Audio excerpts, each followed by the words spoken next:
السلام علیکم ورحمت الله وبرکاتو. هیله ده چې ښه به وئ. زه حامد کرزی یم. نن چې تاسو ته کوم کتاب معرفي کوم نوم یې د حجاز دښتې او د سیرت خیالونه دي. دا یونلیک یا سفرنامه ده. لیکوال یې سید اکرام سیدي دی. د دې لیکوال دوه مخکیني کتابونه چې نخبة الافکار او د اسلامي امت د لوړتیا او زوړتیا کیسې دي ډېر په بهترین شکل لیکل شوي او د نخبة الافکار خو لوستونکو ښه تود هرکلی هم کړی، دوم چاپ یې هم په خلاصېدو دی. اوس یې نوی کتاب چې زما په لاس کې دی د حجاز دښتې او د سیرت خیالونه دي. رښتیا هم دا سړی د حجاز په دښتو ګرځېدلی او د سیرت خیالونه یې ځان سره راوړي. دا یوه سفرنامه یا یونلیک دی، هنري یونلیک هم ورته ویلی شو.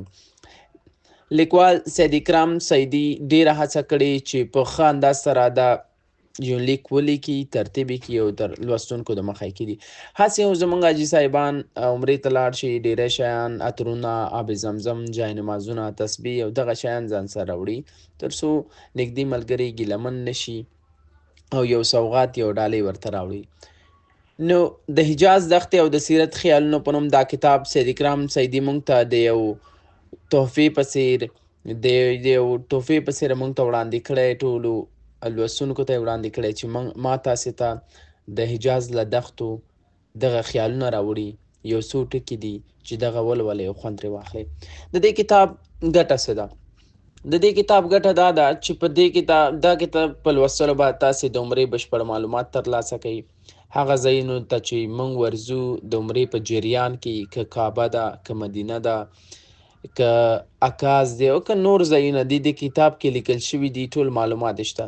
د هغه اړوند بشپړ معلومات دي، د بدر غزا، د احد غر او داسې نور ټول میدانونه، دښتې، غرونه، دا هر څه پکې ډېر په تفصیل سره لیکل شوي دي. دا کتاب چې سید اکرام سیدي په 1414 کال یا 2015 میلادي کال کې لیکلی دی، ختیځ خپرندوی ټولنې چاپ کړی دی او ټول 102 مخونه لري. چاپ یې لومړی دی. د دې کتاب په لیکلړ کې یوازې 8 فصلونه دي. لومړی فصل یې د حرم شپې دي چې هلته به تاسې سره هغه اړوند ټول معلومات تر سره درکړي چې کوم باید د دې کتاب په دغه فصل کې وړاندې شي. دوهم فصل د جدې په لور. د جدې په لور دا لیکوال ځي، د جدې د سړکونو، دښتو، هغه هر څه رانغاړي په دغه کتاب کې کوم چې په دغه دوهم فصل کې په تفصیل سره لیکل کیږي یا لیکل شوي دي. د طایف په لور همداسې دریم فصل دی. د هجرت د لارې شپه څلورم فصل، له بدر څخه تر مدینې پورې پنځم فصل او د مدینې په لور د شپږم فصل، له مدینې څخه تر مکې پورې اووم فصل.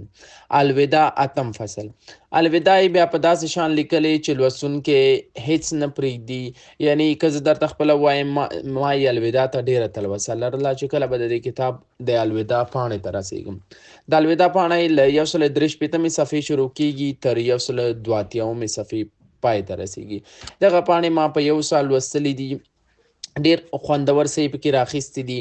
یعنی دا هغه لیکوال دی چې هر ځای درېږي، هر څه ته ګوري، یوه نه کیسه د حجاز د دښتو اړوند، د نبي علیه السلام اړوند، د سیرتونو، د غزاګانو اړوند، هغه هر څه ورته یادېږي. یعنی سیرت کې دغه سړی ډېر پرمختللی سړی دی. حتی د یوې ډبرې، د یوې دښتې، د هر څه معلومات دغه سړي سره په دغه یونلیک کې و چې ترتیب یې کړي او ځای ځای خو پکې ډېرې جالبې، بوږنونکي، یعنی داسې په اصطلاح موږ ورته ویلی شو چې داسې څه کلمات هم پکې راغلي چې غونې به دې ذکر شي.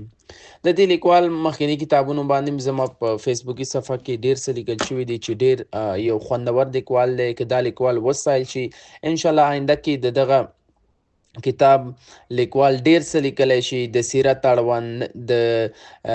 دا خو لومړی یونلیک دی، دومره تجربه هم لیکوال نه لري، خو په بهترینو الفاظو کې دا یونلیک رانغاړل شوی دی چې انسان ځان ته جذبوي. کتاب ډېر تلوسه لري او تر پایه به د دې کتاب سره ملتیا دا کتاب تاسو مجبوره کړي چې ورسره یې ولرئ.